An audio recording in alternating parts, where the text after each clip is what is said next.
ராசிபுரத்தில் ஆனந்த் என்பவர் ஓட்டிச் சென்ற இருசக்கர வாகனம் திடீரென தீப்பற்றி எரிந்தது. இதுகுறித்த விவரங்களை செய்தியாளர் பிருத்திவிராஜ் வழங்க கேட்கலாம். பிருத்திவிராஜ், வணக்கம். மேலும் விவரங்களை சொல்லலாம்.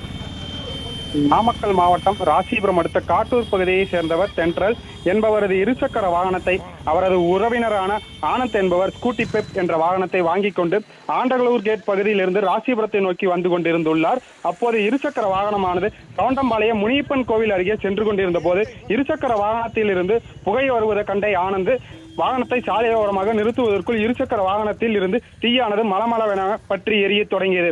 பின்னர் வாகனத்தை சாலையிலேயே போட்டுவிட்டு ராசிபுரம் தீயணைப்பு துறையினருக்கு தகவல் தெரிவிக்கவே சம்பவ இடத்திற்கு வந்த தீயணைப்பு துறையினர் தண்ணீரை பீச்சி அடித்து பற்றி எறிந்து கொண்டிருந்த இருசக்கர வாகனத்தை அணைக்கும் பணியில் ஈடுபட்டனர். இருந்த போதிலும் இருசக்கர வாகனமானது முற்றிலும் எரிந்து எலும்புக்கூடு ஆகியது.